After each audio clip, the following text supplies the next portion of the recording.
Bueno, perfecto. Entonces, el, el grupo que hoy va a presentar la clase del día de la fecha, por favor, si pueden compartir su pantalla con el trabajo que van a disertar.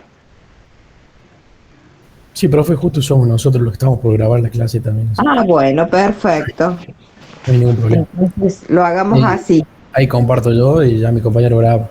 Bien.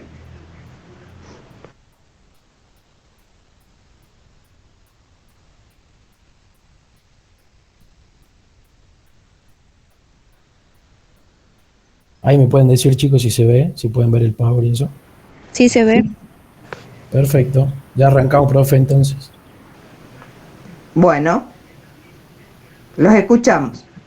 Bueno, buenas noches, profes y compañeros. Yo soy Ahumada Lautaro y a nuestro grupo nos tocó exponer histerosalpingografía. Primero, yo voy a explicar qué es este estudio y para qué sirve. La histerosalpingografía es un examen de diagnóstico por rayos X que utiliza un material de contraste y una forma especial de rayos llamada fluoroscopía para observar el útero y las trompas de falopio. Este estudio va a permitir a los médicos evaluar la anatomía de la cavidad uterina y las trompas de falopio y comprobar si las trompas están permeables. En caso de que las trompas estén permeables, el medio de contraste pasará a través de ellas y se podrán visualizar. ¿Cuándo se hace? Esto es muy importante, ya que no es un estudio que se realiza cualquier día, sino que se debe realizar antes de la ovulación y después de haber finalizado el periodo menstrual, entre 2 y 5 días después de la finalización del periodo menstrual. Si la mujer está embarazada, el examen radiológico podría poner en peligro la vida del feto. La utilidad de este estudio contiene un aspecto fisiológico, anatómico y terapéutico.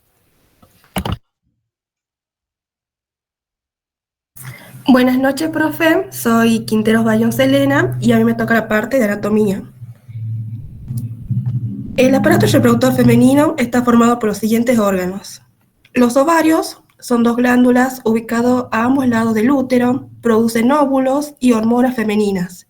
Su forma es ovalada y sus dimensiones son de 3 a 5 centímetros de largo, de 2 a 3 centímetros de ancho y 1 a 2 centímetros de grosor.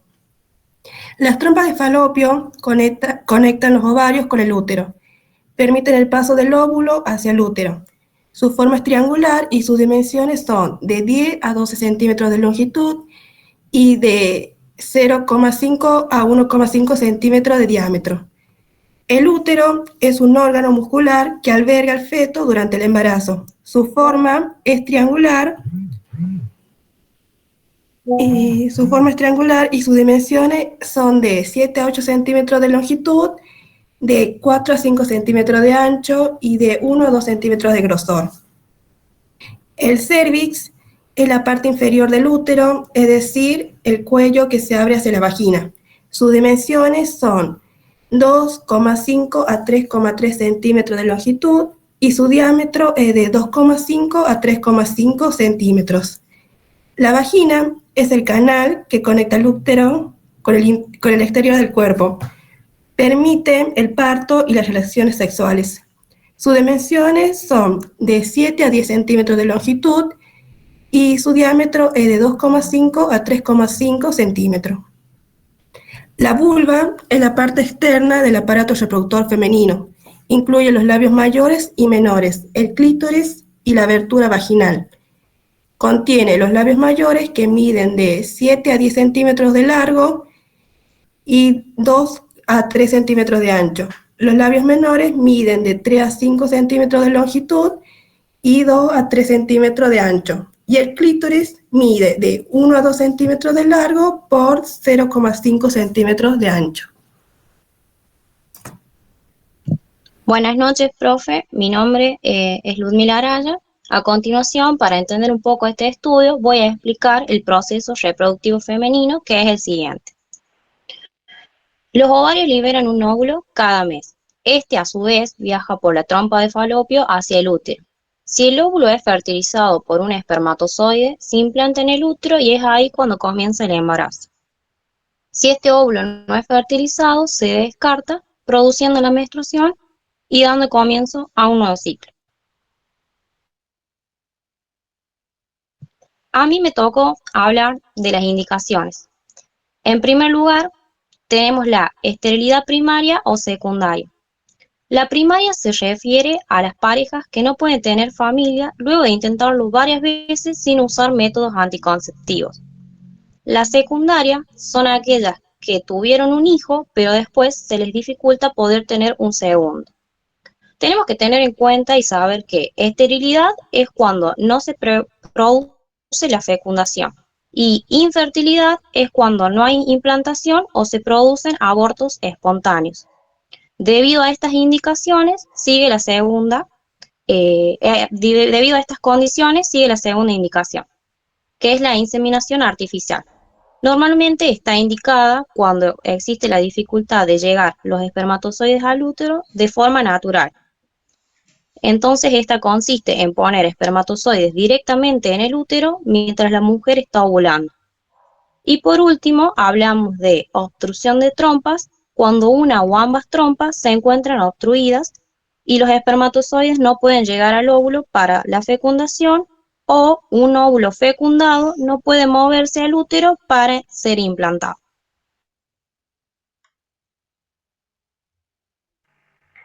Buenas noches, profe. Yo soy Juliana Carrasco y a mí me toca hablar sobre las contraindicaciones. Las contraindicaciones es por lo cual no se puede realizar este estudio. En estas se encuentran embarazo o sospecha de embarazo. También el embarazo ectópico, que es cuando el óvulo fertilizado se encuentra afuera. Generalmente se encuentra en las trompas de falopio. También por infecciones tubáricas, que es cuando un microorganismo externo se encuentra en las trompas. Esto puede ser por infección o atención médica o transmisión sexual. También por la sensibilidad al yodo. Bueno, como preparación previa, le vamos a solicitar al paciente una abstinencia de relaciones sexuales 2 días antes del estudio y un microenema 2 horas antes. Los instrumentos o materiales vamos a utilizar un espéculo vaginal de varios tamaños, que es un dispositivo de metal o también puede ser de plástico, que se introduce por la vagina para abrir y mantener las paredes separadas, lo cual le va a permitir al examinador ver la entrada del útero.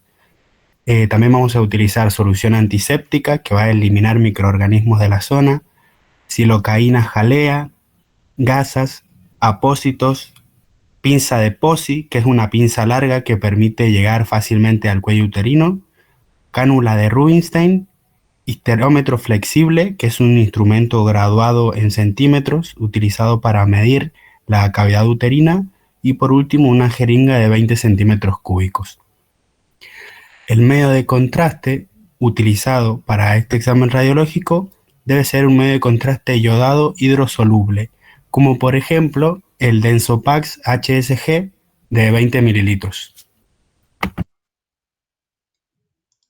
Buenas noches, profe, compañeros. Mi nombre es Martín Rivero y yo les voy a hablar sobre el protocolo para realizar este estudio. Primero, le vamos a solicitar a la paciente que realice una micción antes de comenzar esta exploración. Luego, se acuesta a la paciente sobre la mesa de exploraciones en decúbito supino y en posición ginecológica. De este modo, que el útero se coloque en forma adecuada. Se debe realizar desinfección local con un antiséptico, se coloca el espéculo vaginal y a través de la observación se intenta ubicar el orificio externo del cuello del útero. Para esta maniobra se le pide al paciente que tosa. Con la pinza de 2 dientes, esta es la pinza POSI, se pinza el cuello del útero con fin de fijarlo. Se introduce el histómetro hasta que toque el fondo del útero. Con la pinza se toma el borde externo del histómetro, o sea el sector que no fue introducido, y se mide la profundidad del útero y la dirección de la cavidad. Se coloca la cánula que tiene una oliva de goma en la punta y un tornillo en su parte media para fijarla. Esta es la cánula de Rubinstein. En el mercado existe otra cánula llamada de Risolia, que en el extremo, en lugar de tener una oliva de goma, tiene un tornillo cónico que se introduce en el canal uterino. Este se acompaña con una pinza especial de rizolia y también de una jeringa cuyo émbolo es a rosca.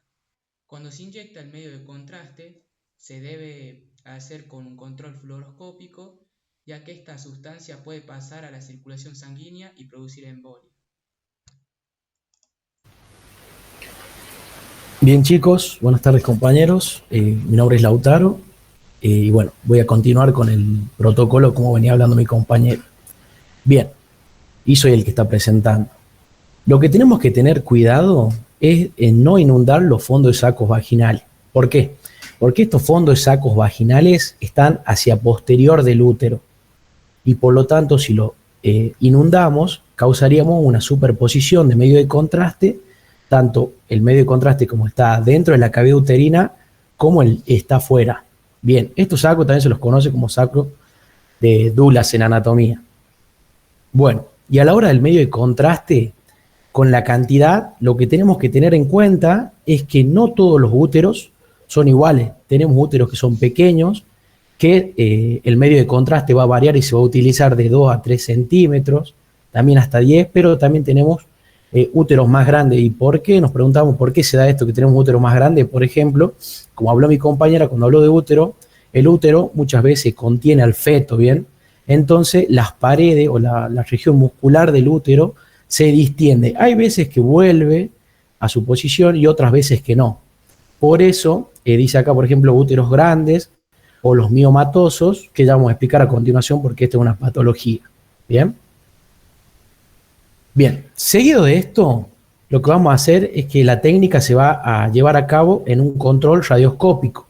¿Bien? Pero muchas veces en algunos servicios no contamos con toda la aparatología, ¿bien? Entonces, el médico y el licenciado lo hacen a ciegas. ¿Cómo lo hacen? Introducen la sustancia de forma lenta hasta que el paciente comienza a sentir molestia. En ese momento se suspende la instilación, o sea, se suspende la administración del medio de contraste, ¿bien? Y se procede a realizar tomas radiográficas correspondientes. Como me dijo mi compañero anteriormente, en este caso, estas tres técnicas se hacen con un fluoroscopio. Entonces, las se van a hacer de frente, una oblicua derecha, una oblicua posterior izquierda. Generalmente es para observar las trompas de falopio. Una vez que realizamos estas, chicos, presten atención acá porque es muy importante, vamos a esperar aproximadamente 15, 30 minutos y vamos a realizar nuevamente las radiografías anteriormente dichas. ¿Por qué? Porque acá entra lo más importante, que es la prueba de Cott, ¿bien? Que esta prueba de Cott básicamente es para verificar la permeabilidad de las trompas de falopio. ¿Qué quiero decir y a qué me refiero con permeabilidad? Que es que, bueno, que una trompa no está obstruida, que llegue el medio de contraste hacia el útero, se desplaza por lo que serían las trompas de falopio y en la parte del ovario va a bajar el medio de contraste y va a llegar a la cavidad peritoneal o a la cavidad abdominal. Bien, hay dos métodos con el prueba de Cott. Tenemos la parte positiva, que quiere decir que las trompas son permeables, y la parte negativa, que quiere decir que no está pasando el medio de contraste y no está llegando a la cavidad abdominal. Por eso es importante verificar, ahora vamos a ver en la siguiente imagen, que el medio de contraste llega a la cavidad abdominal o la cavidad peritoneal. Entonces, si esta prueba da negativa, quiere decir que una o ambas trompas están obstruidas. Puede ser por tejido cicatricial, ¿bien? Y bueno, y al último se le indica al paciente que haga reposo y la toma de analgésicos. ¿Por qué la toma de analgésicos? Porque, bueno, muchas veces este estudio causa dolor, entonces los analgésicos le van a ayudar al paciente a combatir esos dolores, ¿bien?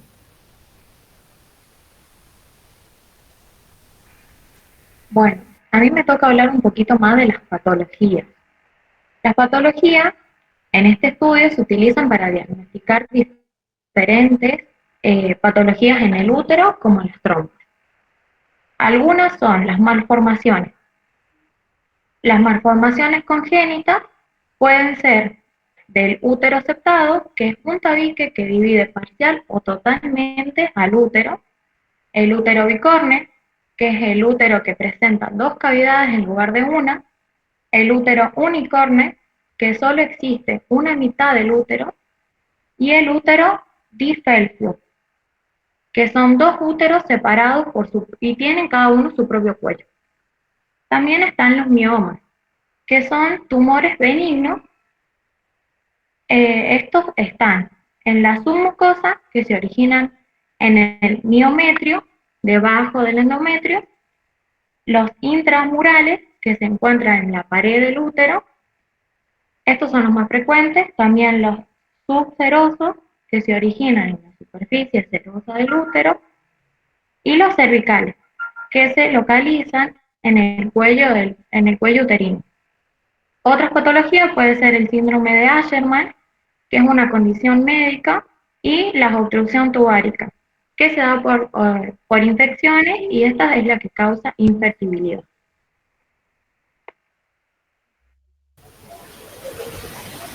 Bien, bueno, esto es lo que yo me refería, chicos, con lo que sería un útero miomatoso.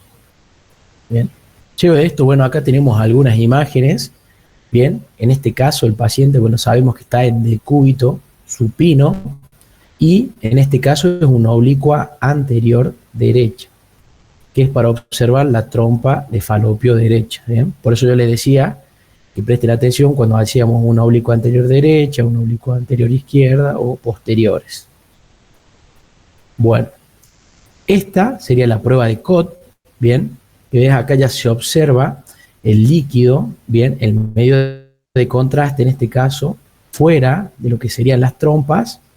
Entonces quiere decir que es una prueba de Cot positiva. Y bueno, y si vamos a la prueba de Cot negativa, tenemos acá, por ejemplo, es para hacerlo más ilustrativo más que todo, ¿ves? Por ejemplo, acá tenemos una trompa obstruida. Ya le dije que puede ser por tejido cicatricial, ¿bien? Y bueno, en este caso, ¿ves? Por ejemplo, acá a la izquierda sería positiva porque llega el medio de contraste, se va por ambas trompas y llega lo que sería la parte esta del ovario. En cambio, en este caso, tenemos una trompa obstruida. Bien, chicos, eso sería todo. Esta es nuestra presentación de la clase. Bueno, si tienen alguna duda y quieren que repitamos algunas cosas, no tenemos ningún problema.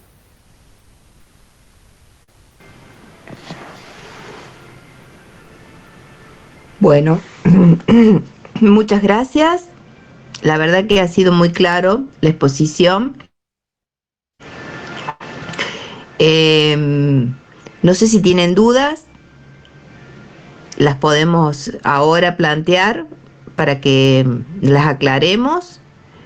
Y por el otro lado, en realidad quería aclarar algo con el tema de el momento oportuno para hacer este estudio. Siempre hay que tener en cuenta, y se le pregunta al paciente previamente, antes de darle el turno, sobre todo a la paciente, cada cuánto menstrua. Es muy importante eso, porque la ovulación se la da, digamos, en toda mujer, son 14 días antes de la menstruación. Y hay mujeres que tienen un proceso más largo entre un periodo menstrual y otro. Hay mujeres que menstruan cada 28 días, otras cada 30, otras cada 2 meses. Entonces hay que adecuarse a la paciente en particular para poder determinar cuándo es el momento oportuno. ¿Por qué? Debemos evitar que por esas casualidades esta paciente generalmente está consultando por infertilidad. Entonces, por casualidad puede haber quedado embarazada previo a hacer el estudio, y cuando lo hacemos normalmente se produce el aborto directamente por el medio de contraste y por el manoseo que se hace, digamos, interno en los órganos genitales de la mujer. Entonces, a partir de eso hay que tener en cuenta justamente cuándo menstrua la mujer. Si la mujer no tiene claridad de sus periodos que sean a días determinados, fijos, a tiempos fijos, digamos, determinados. Hay mes que entre un mes y otro 28 días, después pasarán 35 días, después vuelve 28. Entonces, normalmente se le pide a la paciente que en su próxima menstruación vuelva al servicio de diagnóstico y a partir de ahí preguntándole a la mujer cuánto dura su periodo menstrual. Hay mujeres que también tienen un periodo menstrual de 3 días, hay otras que sangran 7 días. Entonces, ¿qué se hace? Cuando la paciente comienza a menstruar, tiene que venir al servicio. A partir de eso, entonces recién ahí se programa el tiempo justo que debería tener, que es normalmente, como los chicos dijeron, entre 2 y 4 días más o menos después de haber terminado el sangrado la mujer. No más de eso, ¿por qué? Porque podemos correr el riesgo que la paciente entre nuevamente en ovulación y ahí otra vez estamos cometiendo el error de que no deberíamos, porque un óvulo fecundado, vuelvo a repetir, es normalmente abortado cuando hacemos este estudio. No sé si se ha entendido.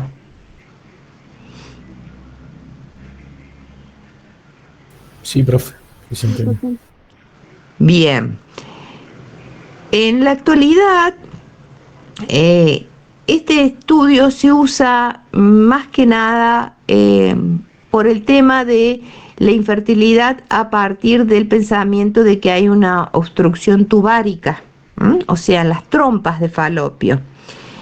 Ya tenemos otros métodos diagnósticos como la ecografía, que es muy fidedigna en poder obtener imágenes que nos demuestren las patologías morfológicas del útero. Entonces, en el caso de que se necesite observar esta situación o demostrar esta situación, no se la somete la paciente a una histerosalpingografía. Anteriormente sí, porque no había otro método. Pero ahora es cuando hay sospecha de obstrucción tubárica porque la paciente consulta por infertilidad, tanto primaria o secundaria, como recién ustedes lo dijeron. Y recuerden que la ovulación, digamos, y el proceso de que el óvulo se fecunde, se produce ahí, en el tercio medio de la trompa. Cerca, digamos, cuando ya va llegando al istmo de la trompa, ahí ya teóricamente el óvulo ya debe estar fecundado. Este encuentro no se produce cuando hay obstrucción tubárica. Entonces, este método, como los compañeros de ustedes dijeron anteriormente, no solamente va a ser diagnóstico, sino que muchas veces con nuestro estudio podemos, digamos, como destapar la trompa, por la misma presión que generamos al introducir el medio de contraste. Muchas veces se destapa, entonces por eso se ha visto en muchas oportunidades que estas trompas, luego de nuestro estudio, empiezan a ser permeables. Eso es muy importante, por eso es que se sigue realizando en la actualidad. Es un estudio, digamos, cotidiano que, digamos, la utilidad principal ahora no es la misma que tuvo cuando fue, digamos, generado este procedimiento. Así que bueno, eso quería aclarar y no sé si alguien quiere hacer alguna otra pregunta. ¿Estaría todo bien? Y lo otro que también necesito aclarar es que el medio de contraste que se utiliza es un medio de contraste si bien es iodado, pero es adecuado para este sistema reproductor. femenino es mucho más denso, por eso cuando vimos el tema de la imagen que representaba el medio de contraste, decía denso pack, ahí tienen la misma, digamos, el significado denso, no es tan hidrosoluble como el que utilizamos para hacer un orograma, por ejemplo. Otra marca que se utiliza mucho de otra, digamos, laboratorio es el Telebrix Ixtero, se llama. Justamente viene adosado a la denominación Ixtero para que se tenga en cuenta que es el adecuado para hacer este estudio. Y hay que tener en cuenta que como es mucho más denso, entonces no puede de ninguna manera este medio de contraste atravesar y ingresar al sistema circulatorio, porque traía consecuencias muy complicadas en la paciente, porque son como, globos de aceite que ingresan y al ser tan densos muchas veces taponan las arterias. Entonces por eso es una contraindicación en aquellas pacientes donde se tiene sospecha de que hay comunicación entre el sistema reproductor y el circulatorio. Entonces está totalmente contraindicado hacer el estudio.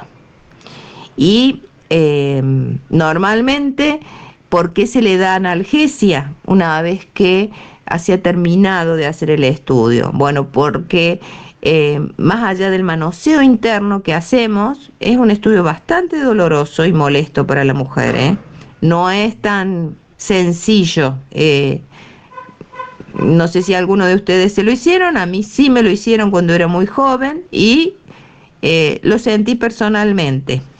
El medio de contraste también es muy irritante porque al tener una prueba de Cote positiva, este medio de contraste atraviesa toda la trompa y llega al peritoneo y es sumamente doloroso por la irritación que producen dentro del peritoneo. Así que a la paciente se le tiene que indicar sí o sí analgésicos y reposo. Debe hacer 24 horas de reposo para relajar la zona.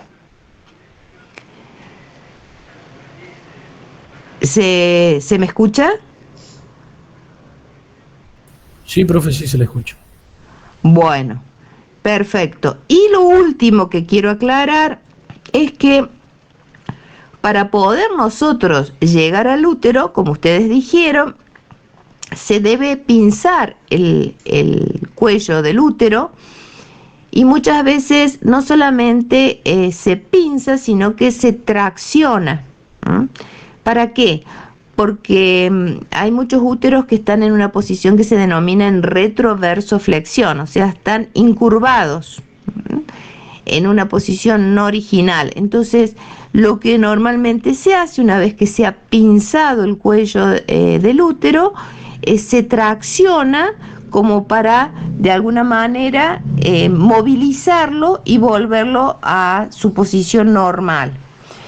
Esta tracción a veces que es bastante importante y puede generar, por la misma pinza vidente, esta o pinza de Pozzi, desgarros en el cuello uterino. Entonces, lo otro a tener que, determinar es que el sangrado que normalmente se produce, es muy natural que se produzca porque está lastimado allí, no sea de mucha cantidad. Entonces a la paciente se le aclara antes de que se vaya al servicio que controle cuánto ensucia en el apósito que le hemos provisto, cuánto sangra, porque si es una sangre abundante y es en mucha cantidad y por bastante tiempo, entonces debe volver inmediatamente al servicio diagnóstico para que nosotros lo controlemos, o el médico lo controla, porque a partir de eso hay que determinar otro procedimiento, porque hay que, digamos, como cicatrizar ese cuello, pues si no el sangrado sería cada vez más problemático. Entonces, las dos cuestiones hay que tenerlo en cuenta y avisarle al paciente que ella debe controlarse cuánto es la pérdida sanguínea que tiene. No debe ser una pérdida sanguínea como una menstruación, ni en cantidad ni por varios días, sino que debe ser una pérdida sanguínea que manche el apósito y nada más. Eso es todo lo que se debe, digamos, permitir que pueda suceder a partir de el pinzamiento del cuello del útero. Bueno, me pareció realmente muy bien como lo han ustedes disertado, muy claro, así que yo no tengo otra cosa que aclarar y desde ya les doy muchas gracias. Gracias, profe. Bueno, cuando Muchas quieren, gracias. dale, excelente. Cuando quieran pueden cortar la grabación